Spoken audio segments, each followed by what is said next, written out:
দোনো হাতের কবজা দো না, হুজুর কথা চলবে না, ঘরটা তো ধুইলি, এখন এত বেশি ধো, আমাগো কয় ধুইবেননি, করোনায় কানে ধরাইয়া হাত ধোয়াইলো, লাভ হইল কি? সওয়াব তো আর পাইলা না। সুন্নাত হিসেবে যদি হাত ধুইতা তাহলে সওয়াব, করোনার ভয়ে হাত ধুইলা, সেই ধোয়া তো ধুইলা কানে ধুইলা, মাওলায় ধরাইয়া ধোয়াইতেছে। দোনো হাতের কবজা আঙ্গুল থেকে বেশি ধোয়, পকেটে একটা বোতল রাখে, ফট করে বাইর করে আর হাতে মাখে, আর এভাবে ঘষে দোনো হাত ধোয়। আমাকেও মাঝে মাঝে কয় ধুইবেননি। ওরে নিমক হারাম, আল্লাহর ভয় কই গেল তোমার? এত নির্বোধ কেন? এত দুনিয়ামুখী কেন? কই? মহামারী করোনায় তো কেউ না খায় মরে নাই, যারা রসুলের আদর্শওয়ালা। কপাল খারাপ। আর কেমনে বুঝাইলে? এইবার বুঝানোর শেষ বুঝানি আছে এতটুকু, আমি স্টেজ থেকে নিচে নাই না তোমার পায়ে ধরা। যদি বলো হ্যাঁ পায়ে ধরলে আর দাড়ি কাটবো না, তাহলে বলো আমি নিচে নেমে পাও ধরি। দাড়ি কাটা ছাটা দোনোটার গুনাহ সমান, কবিরা গুনাহ। যে ক্লিন করে কে ছোট করে রাখে, দোনো দলের গুনাহ কি? বলেন, দোনো দলের গুনাহ। দাড়ি কাটার শাস্তির বয়ান আমি করবো না, তবে এতটুকু বলবো, তোমার কিছু হোক না হোক যৌবন থাকবে না, এটা লেখা রেখো। তুমি ঠিক কইলেও ঠিক। এত এত হালকা মনে করি না যে গান রাখায় আওয়াজ করতে বলছি, এত হালকা মনে করি না।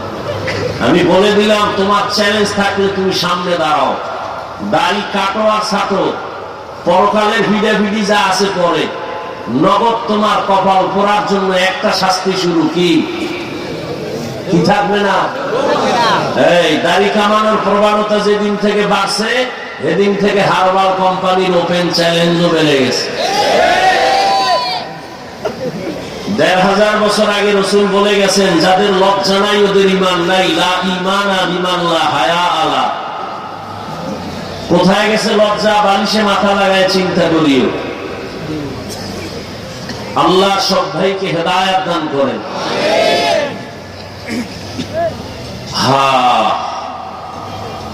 কষ্ট পাইলেন, রাগ করলেন, মাপ চাই,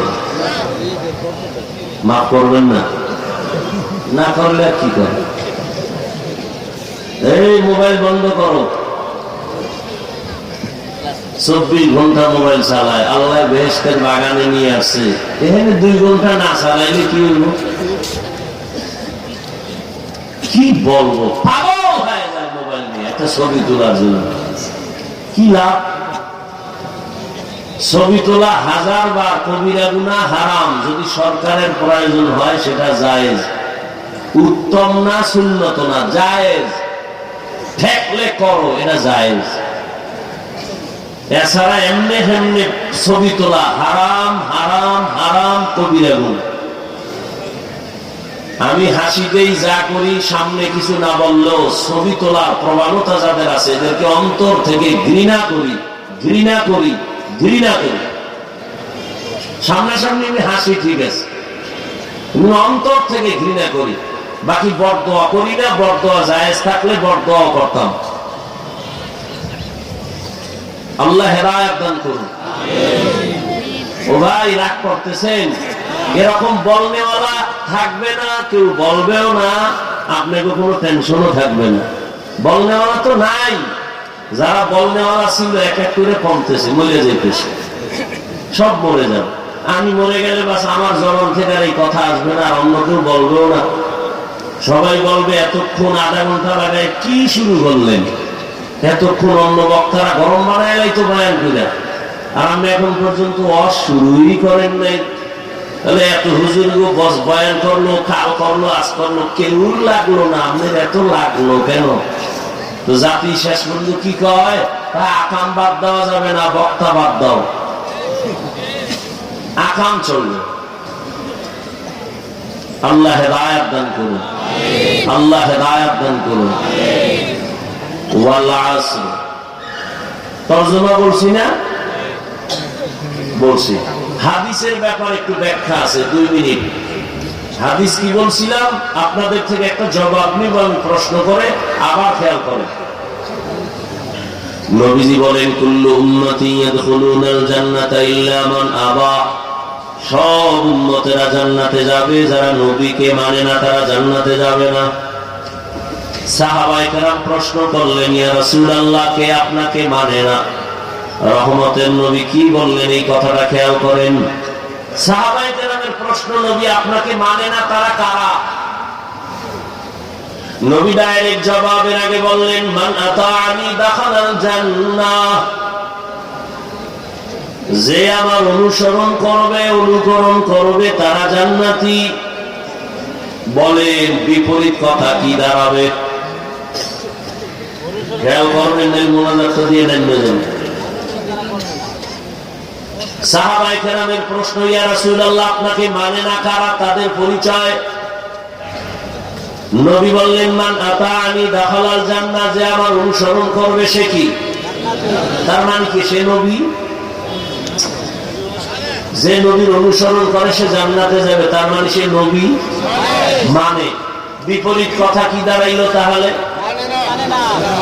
যে নবীর অনুসরণ করে না সে নবী মানে না। কিন্তু নবী এটা বলে নাই যে আমার অনুসরণ করে না সে আমাকে মানে না, নবী এটা বলেন না। নবী কি বলছেন? আমাকে মানে না কারা? প্রশ্ন ছিল এটা। নবী জবাব দিছেন, যে আমার বিরোধিতা করে সে আমাকে মানে না। এখনো বুঝতে একটু সমস্যা, আরো স্পষ্ট করে দেই। নবীজির আদর্শ যারা মানে না এরা জাহান্নামী বা নবী অস্বীকার করে, এ কথা নবী বলেন না। নবী কি বলছেন? যারা বিরোধিতা করে। তাহলে নবীজির আদর্শ না মানা আর বিরোধিতা করা এক না? এক। যেমন ধরে নেন, আমি একটা যুবকরে জিজ্ঞাসা করলাম, এই যুবক, নবীর আদর্শে কেন তুমি নামাজ পড়ো না? খেয়াল করেন, যুবক বলে, হ্যাঁ নামাজ পড়া তো দরকার, পারি না, চেষ্টা করি, হুজুর একটু দোয়া করেন। এরকম নাই? বুঝা গেল তার অন্তরে আদর্শ মানার কি আছে? আগ্রহ আছে না নাই? তাহলে সে রাসূলের বিরোধী না দরদি? বিদ্রোহী না আগ্রহী? আর বাম দিক থেকে একজন যুবকের জিজ্ঞাসা করলাম, এই যুবক, নবীর আদর্শ মতো আল্লাহর হুকুমে নামাজ পড়ো না কেন? আমার কথাটা শেষ হওয়ার আগেই বলে, না পড়লে অসুবিধা কি? এরকম নাই? কি বুঝলেন? তার অন্তরে আগ্রহ আছে। তাহলে দরদি না বিরোধী? আগ্রহী না বিদ্রোহী?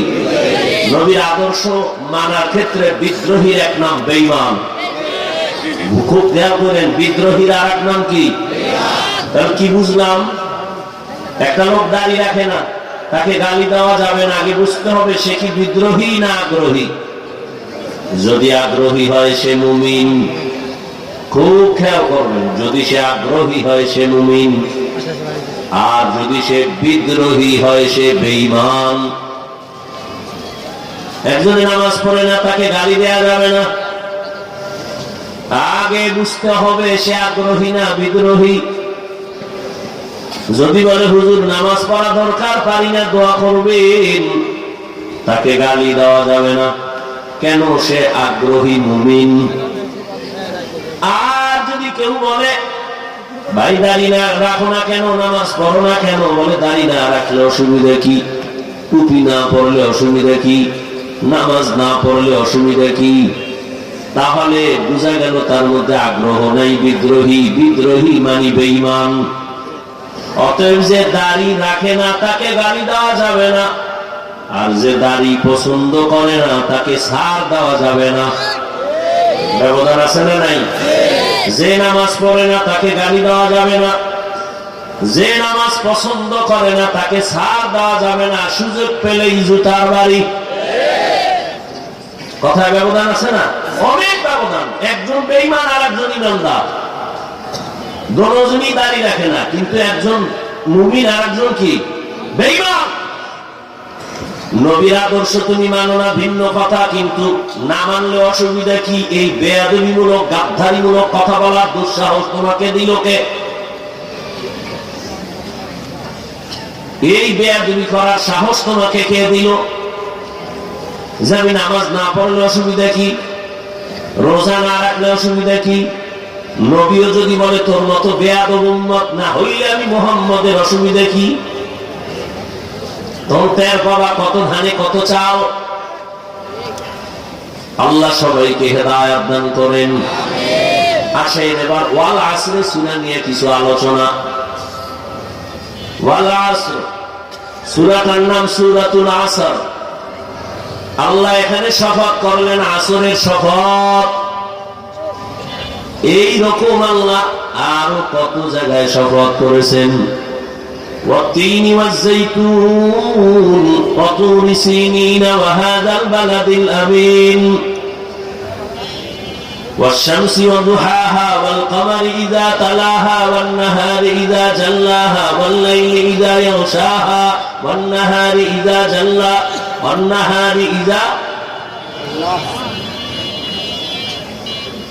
আল্লাহ তাআলা এখানে কসম করলেন, সূর্যের কসম, সূর্যের আলোর কসম, চন্দ্রের কসম, চন্দ্রের আলোর কসম, রাতের কসম, রাতের অন্ধকারের কসম, দিনের কসম, দিনের রশ্মির কসম, আসমানের কসম, ওয়াস-সামা'i যাতিল বুরুজ ওয়াল ইয়াউমিল মাউউদ ওয়া শাহিদিন ওয়া মাশহুদ।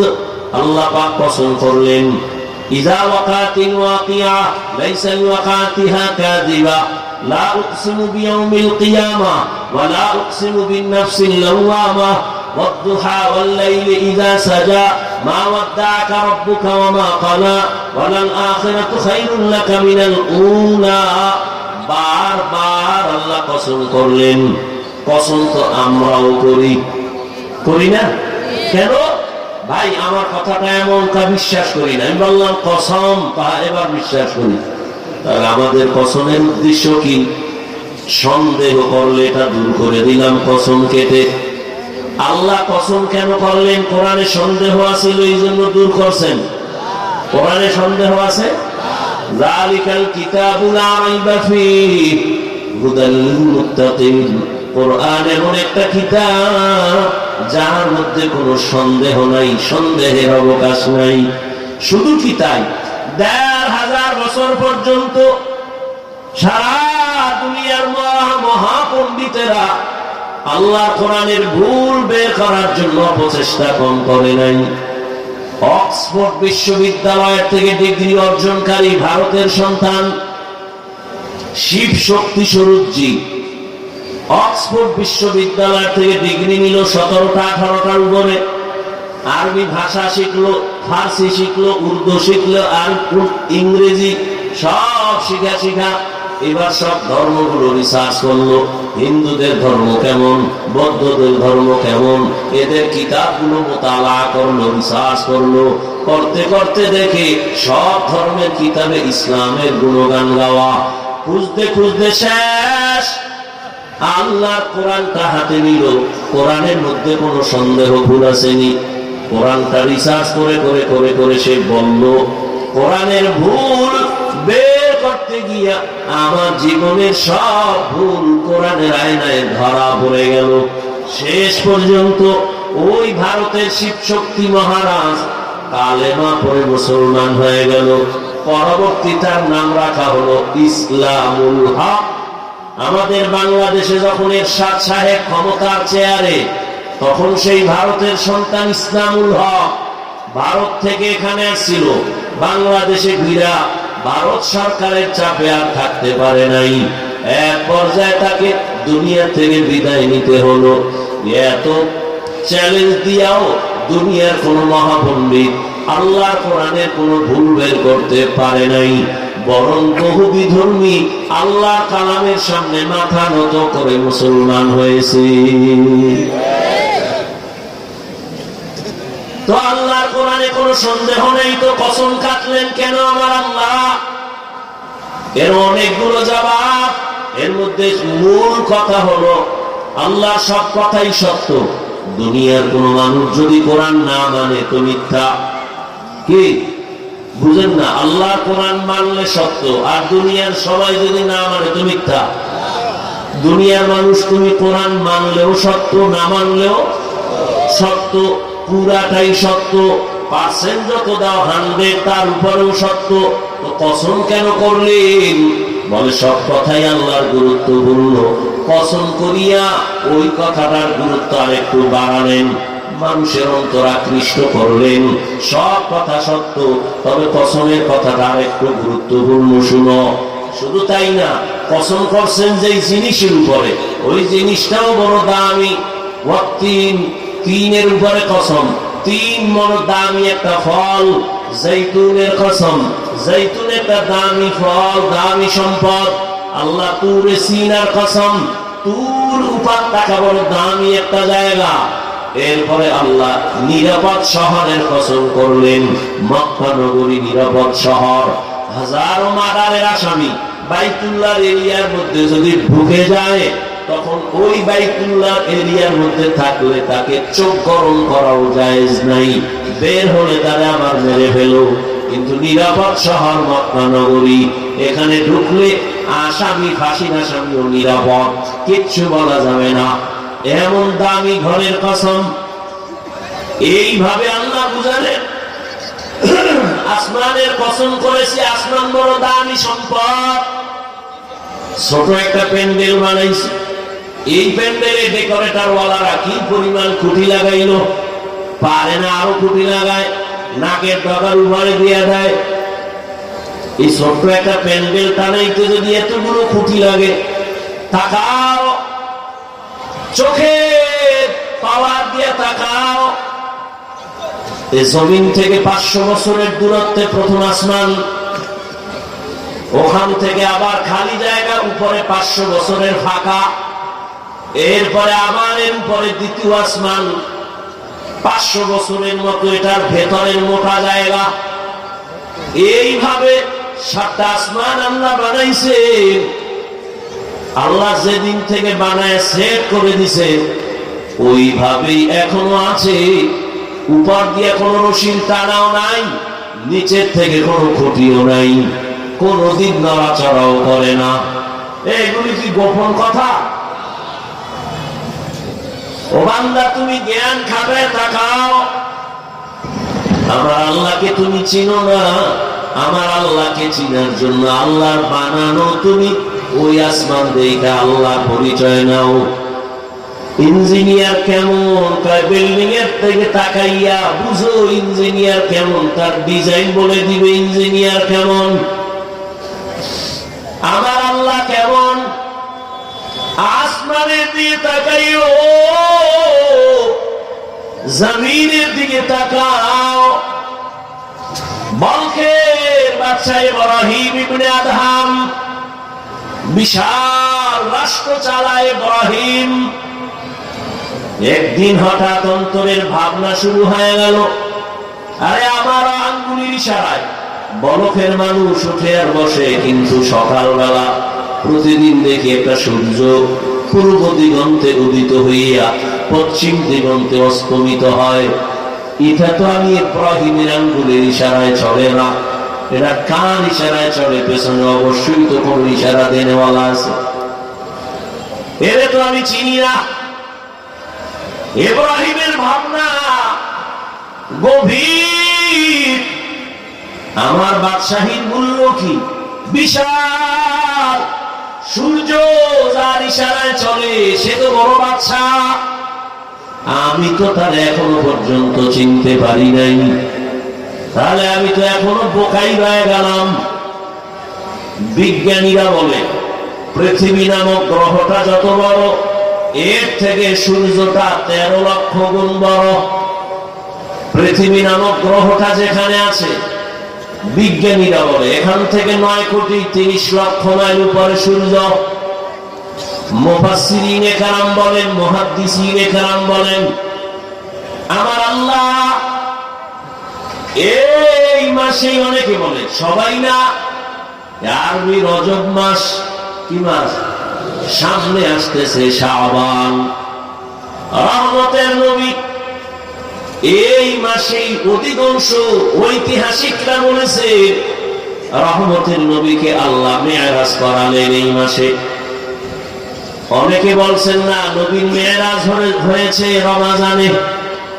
এ নিয়ে অনেক মতানৈক্য। এই রজবের বরকত তবে আছে। কারণ আল্লাহ তাআলা বছরে 12টা মাস নির্ধারিত করে নামও আল্লাহ রেখে দিয়েছেন। সূরা তাওবার ভেতরে আল্লাহ বলেন, ইন্না ইদ্দাতাশ শুহুরি ইনদাল্লাহি 12 শাহরান ফি কিতাবিল্লাহ ইয়াওমা খালাকাস সামাওয়াতি ওয়াল আরদ মিনহা আরবাআতুল হুরুম যালিকাদ দীনুল কাইয়্যিম। আসমান আর জমিন গণনার আকারে আল্লাহ বলেন, আমি মাস বানাইছি 12টা। এই 12 মাসের মধ্যে কিয়ামত পর্যন্ত কোন বছর 11 মাসে হবে না, 13 মাসে হবে না, কয় মাসে হবে? সিদ্ধান্ত কার? আল্লাহ কয়, এই সিদ্ধান্তটা কোন দিন করছি জানো? আমি লাউহে মাহফুজের মধ্যে তা লিখে ফেলেছি। বলে কেমনে? কয় কলম দিয়া। কোন দিন লিখছি? বলে ইয়াউমা খালাকাস সামাওয়াতি ওয়াল আরদ, আসমান জমিন যেদিন বানাইছি ওই দিন আমি লাউহে মাহফুজের মধ্যে লিখে রাখলাম। সিদ্ধান্ত বছরে 12টা মাস হবে, 11 মাসেও বছর হবে না কিয়ামত পর্যন্ত। কোন বছর 12-13 মাসে হবে না। এই 12 মাসের ভেতরে 4 মাস হবে বেশি সম্মানিত, জিলকাদা, যুলহিজ্জা, মুহররম আর রজব। এই 4 মাস বড় সম্মানের মাস। এই মাসে কোনো যুদ্ধ চলবে না, বিগ্রহ চলবে না, ঝগড়া চলবে না। কাফের মুশরিকেরা নবীজি আসার আগের থেকে এই 4 মাসের ওরা আলাদা সম্মান দিত। সব ইহুদিরা, খ্রিস্টানেরা জিলকাদা, যুলহিজ্জা হজের মাস, তার আগের মাস, তার পরের মাস, আর রমজানের আগে শাবান, শাবানের আগে এই রজব। এই 4 মাস বড় দামি। ইহুদি খ্রিস্টানরা আমগো নবীর আসার আগে এই মাসটাকে সম্মান করত। তাহলে রজব মাসটা মেরাজের কারণে সম্মানিত না, আসমান জমিন সৃষ্টি থেকেই রজব মাস বড় দামি সম্মানিত মাস। এই জন্যই তো নবী বলেন, রজবে চাঁদ আমি যখন দেখতাম আমি বেশি বেশি এই দোয়া পড়তাম, আল্লাহুম্মা বারিক লানা ফি রজব ওয়া শাবান ওয়া বাল্লিগনা রমাদান। ও আল্লাহ, রজবে আমাকে বরকত দান করেন, শাবানে আমাকে বরকত দান করেন, এবং আমার হায়াতকালে ধাক্কা দিয়া রমজানে পৌঁছাইয়া দেন। আমি যদি মরিয়াও যাই যেন রমজানে আমার মরণ হয়, রোজার হালাতে মরণ হয়। রজব বড় দামি মাস। রহমতের নবীকে আল্লাহ মেরাজ করালেন, 7 আসমান আল্লাহ ঘুরাইয়া দেখাইলেন। বাইতুল্লাহ থেকে 1 মাস বাইতুল মাকদিস, ফিলিস্তিনের জমিন।